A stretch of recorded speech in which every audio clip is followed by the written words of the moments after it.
I'm Shane Lambert, and thank you for following my YouTube channel.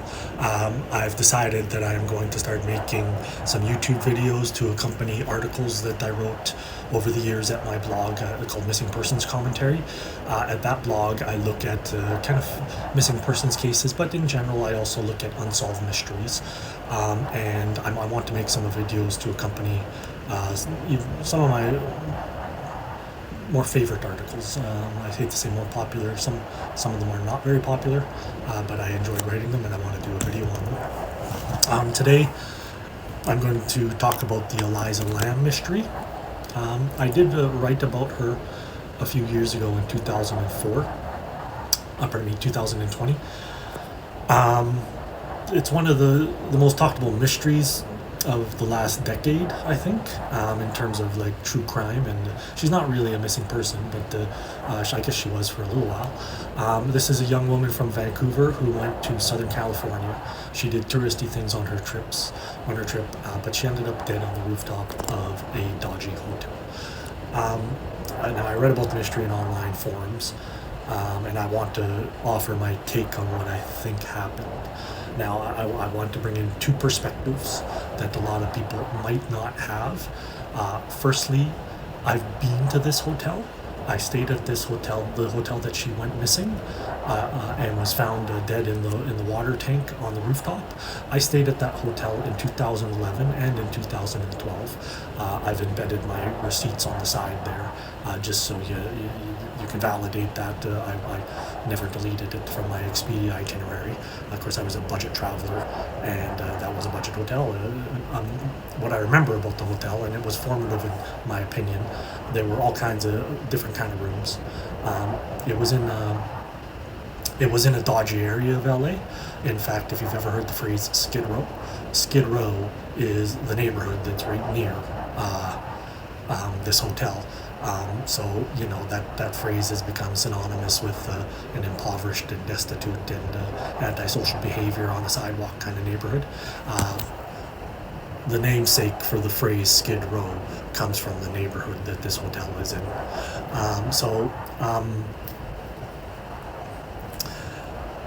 When I stayed at this hotel, I stayed in a private room. I shared a bathroom.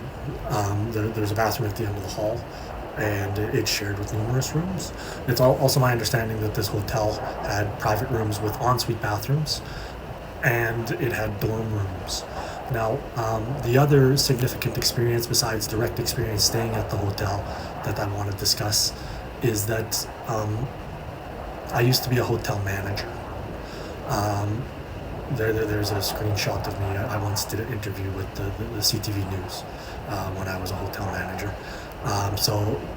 On top of my hotel management experience, I've got probably a couple thousand shifts of experience working in hotels in other roles. So I know a lot about the business.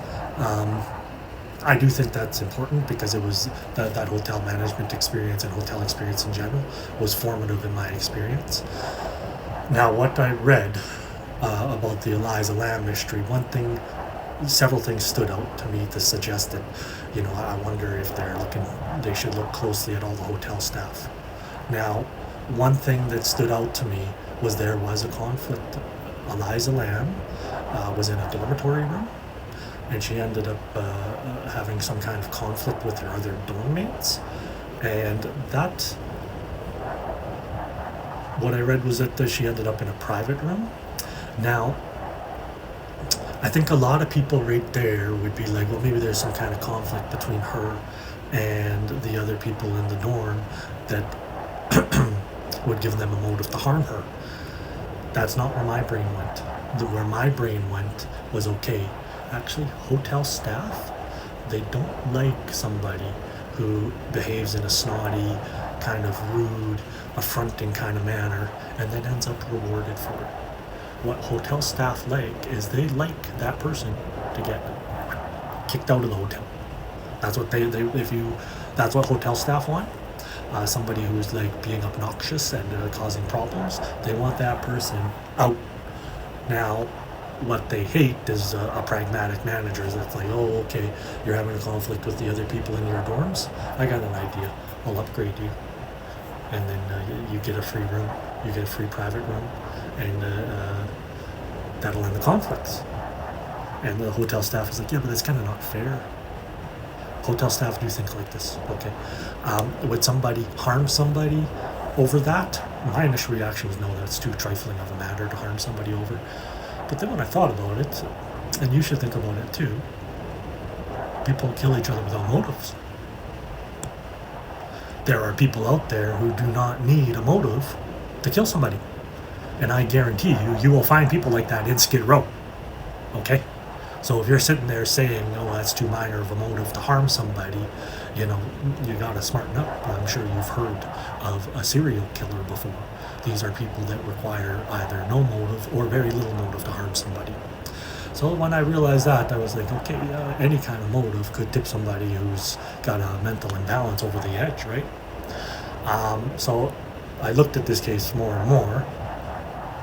Everything told me that the hotel staff, somebody who's a private investigator, needs to comb through their lives to find somebody who might have been edgy, who might have been prone to violence. There's the images of Elisa Lam going into the elevator. We'll get back to that. A hotel staff member, firstly, would have access to a rooming list. These are resources that can be used to plan a crime. You know where somebody's staying, you know if they're alone, you know if they gotta leave their room to go to a shared bathroom, you know who's around in the hallway sometimes too, either other workers on their schedule, or if the other rooms on the hall, if they're checking in late, if there's any kind of opportunities like that to stalk somebody. So a hotel staff member would have some resources to plan this, to plan efforts to harm Elisa Lam. That would facilitate the stalking, is all these software rooming lists and other information that a hotel staff member have access to. Now, a hotel staff member would also know not to follow her into the elevator. So if she behaves kind of odd in the elevator, like somebody is stalking her, and all these nonsensical sensationalists are like, oh, she's interacting with a ghost. She's not interacting with a ghost. She's running from somebody who knows the camera is filming the elevator. And he knows not to go into the elevator so he doesn't appear on camera. Okay? Like, people who think that there's ghosts and stuff like that and paranormal activity, they will never solve a crime in their life. They'll never help solve a mystery. Only police can solve crimes, really. But they'll never offer anything constructive to working on a mystery. So it would make sense if it was a staff member, because the staff member would know not to go into the elevator where the cameras are. He would stay stalking her from a safe spot where he stays off camera. Furthermore, why didn't the elevator change floors? Well, I don't know. But I can tell you, in hotels that I have worked at, there is a special key to operate the elevator that keeps it locked into a position on a floor. The reason they have this is when housekeepers are offloading their supplies, they don't want the elevator to change floor when they're only half done. So they offload a cart, and they got a second cart in the elevator. They go take the cart to the housekeeping closet. They don't want it to change floors while they're doing that. So they got this key, and I've seen it used, that can lock the elevator into place. That would explain why the elevator didn't change floors when she was pushing buttons. And when she's jumping in and out, that's somebody who doesn't know how this elevator works. She thinks it's motion detected, maybe. I've seen other people say that, and my opinion aligns with theirs, that she's not behaving in an irrational or nonsensical manner. She's behaving consistent with somebody who thinks the elevator operates according to motion detecting. Hotel staff member would be able to lock the elevator into place if it's one of these elevators that works that way. And those kind of elevators are very common in hotels and in other buildings. So that pointed to staff member to me too. Staff member would know about the water tower. Staff member might have access to the key to get behind locked doors to get to the water tower. And why isn't this crime solved? I don't know. I do know she's Canadian, and if you're Canadian and a crime's committed against you in the USA, I do wonder if they will blow the budget to work on your crime. On that matter, I don't know that the American police will work on any crime too much. They're very within budget, pragmatic kind of people. If they got a reason to shelve any kind of crime into the cold case files, they'll do it, I think, just because they're dealing with too much. And my guess is that police officers operating, working in the Skid Row area of Los Angeles have a stack of crimes like that to shoot up past the roof of the Cecil Hotel. And that's a Canadian foreigner isn't going to be top priority. That's my opinion. So everything I looked at and everything I felt, my gut just screamed hotel staff member did this. I'm just combing over the article to see if there's any points I made there that I wanted to raise here.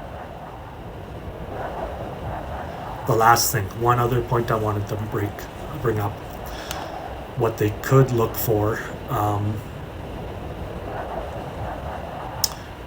room moves. If they wanted to look at this crime, they should go through the software if it's still available. I think this hotel is closed, but they want to see if there were any room moves.